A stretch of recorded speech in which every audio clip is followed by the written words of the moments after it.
अस्सलाम वालेकुम, welcome to my channel. आप देख रहे हैं my cooking hub YouTube channel. आज की जो रेसिपी है ये है जी मैंगो डिलाइट। इसके लिए मैंने 4 अंडे लिए हैं, इसे मैं अच्छे से बीट कर लूँगी। आप इसे अलग अलग भी बीट कर सकते हैं, मतलब जर्दी अलग और सफ़ेदी अलग। इसके अलावा जो चीज़ मैं इसके अंदर ऐड करने जा रही हूँ वो है जी 1/3 कप ऑयल। बीट करेंगे और फिर जो चीज़ इसमें डलेगी वो है जी वनीला एसेंस। 1/2 टीस्पून मैं यूज़ करूँगी, वो इसके अंदर डाल दूँगी। थोड़ा सा इसे बीट करेंगे और एक जगह एक साइड पर रख देंगे। अब हम एक और बाउल लेंगे और इसके अंदर डाल देंगे cake flour, plain flour 1 cup. मैदा मैंने इसके अंदर डाल दिया। 1/2 कप मैं लूँगी आइसिंग शुगर। 1 चुटकी लिया बेकिंग सोडा और 1 चम्मच भर के लूँगी मैं बेकिंग पाउडर। अच्छे से इसे मिक्स कर लेंगे और हम इसके अंदर इसे डाल देंगे। थोड़ा थोड़ा करके डालेंगे, थोड़ा सा डालेंगे, फिर हम इसे बीट करेंगे, फिर थोड़ा सा डालेंगे, बीट करेंगे।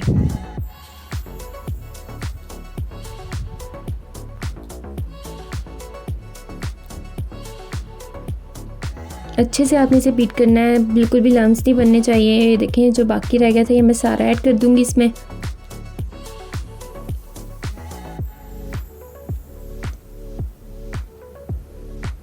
ले जी अच्छे से बीट हो चुका है। अब हम लेंगे बेकिंग ट्रे। इसे हम अच्छे से बेकिंग ट्रे को ऑयल से ग्रीस कर लेंगे। तकरीबन 1 टीस्पून ऑयल डाला मैंने इसके ऊपर। ब्रश से अच्छे से मैं इसे कर लूँगी। आप टिश्यू का भी यूज़ कर सकते हैं। इसके ऊपर डाल रख देंगे जी एक बटर पेपर। अगर आपके पास बटर पेपर नहीं है ना तो कोई मसला नहीं है, आप इसे सिंपल ऑयल से ग्रीस करें। थोड़ा सा इसके ऊपर मैदा डस्ट करें और इसके अंदर बैटर डाल दें। अगर आपके पास है तो बहुत अच्छी बात है। तो उसके ऊपर अच्छे से सेट करके फिर आपने दोबारा से इसे ऑयल से ग्रीस करना है और सारा बैटर इसके अंदर डाल देना है।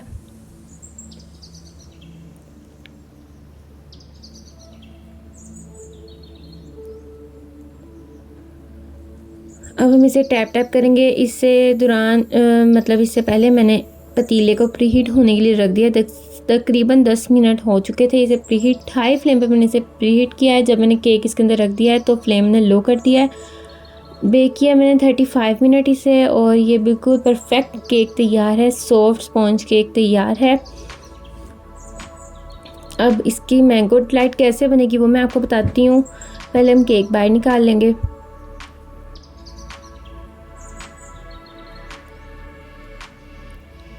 इसे हम बाहर निकालेंगे। जो बटर पेपर है वो इसका रिमूव कर देंगे।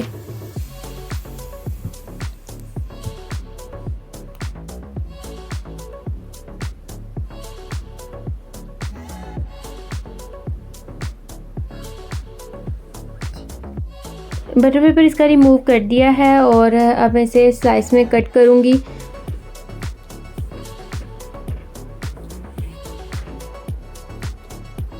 लंबाई में मैं इसे कट कर रही हूँ। जब कट हो जाएंगे तो आपने इसे थोड़ा सा ठंडा कर लेना है, फ्रिज में रख देना है। और अब हम एक और ट्रे लेंगे, सर्विंग ट्रे। इसके ऊपर मैं ये सारा केक जो कि ठंडा हो चुका था इस तरह से रख दूँगी और हम इसके ऊपर एक सिरप डालेंगे। ये मेरे पास थी आइसिंग शुगर 2 टीस्पून, ठीक है। इसके अंदर मैंने थोड़ा सा पानी डाला है और इसे अच्छे से मिक्स कर देंगे। थोड़ा सा पानी आप इसके और शामिल करें, तकरीबन 1/2 ग्लास हो जाएगा और वो सारा हमने इसके ऊपर डाल देना है, ठीक है। इस तरह से बिल्कुल भी ड्राई नहीं होगा क्योंकि हमने इसके ऊपर क्रीम डालनी है।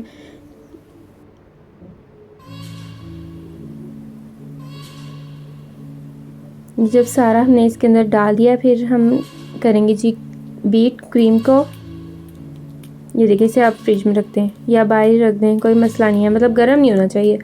अब मैं लूँगी तकरीबन 6 से 7 चम्मच व्हिप्ड क्रीम के। इसे मैंने फ्रीज़र में रख दिया था। पूरी रात ये फ्रीज़र में पड़ी रही और अब मैं इसे बीट कर रही हूँ। अच्छे से ये बीट हो जाएगी। पहले मैंने थोड़ी सी ली थी और उसके बाद मैंने कुछ और ले ली, उसे भी मैंने बीट कर लिया और इसे मिक्स कर दिया था, ठीक है। तो मतलब 6 से 7 चम्मच भी इनफ है। ये जो मैंने बीट की थी ये ज़्यादा हो गई थी, इसमें से हाफ़ ही बच गई है। इसके अलावा 1 मग लिया मैंने मैंगो क्यूब्स का। सबसे पहले हम इसके ऊपर डाल देंगे मैंगो क्यूब्स। ये देखें सारे अच्छे से मतलब ड्राई बिल्कुल भी नहीं है अब केक। सारा इसके ऊपर आप क्यूब्स डाल दें और फिर हम इसे स्लाइस में कट करेंगे। ये देखिए जी, अब इसे कट करेंगे कुछ इस तरह से, क्योंकि जब हमने इसे निकाल के सर्व करना है तो बहुत अच्छा सा आएगा इसका लुक। अब मैं इसके ऊपर डाल दूँगी जी क्रीम आप उतनी यूज़ कीजिएगा जितनी आपको चाहिए होगी, मतलब अगर आप कम खाते हैं तो कम। इस तरह से सारी क्रीम मैं इसके ऊपर फैला दूँगी। और जो मैंगो क्यूब्स थे ना, वो मैंने थोड़े से अलग करके रख लिए थे, 2 से 3 खाने के चम्मच, वो मैंने इसके बाद इसके ऊपर डाल देने हैं। उम्मीद है कि आपको ये रेसिपी अच्छी लगी होगी। आप इसे स्नैक्स में भी यूज़ कर सकते हैं, टी टाइम में भी यूज़ कर सकते हैं, जब मर्ज़ी यूज़ करें। ईद स्पेशल में भी बना सकते हैं। अब हम इसके ऊपर डाल देंगे जी मैंगो क्यूब्स। और ये देखिए बहुत ही आसान है इसे कट करना। जब ठंडा या चिल हो जाए तब आपने इसे सर्व करना है। तो मिलते हैं हम अपनी न्यू रेसिपी के साथ। अल्लाह हाफिज़।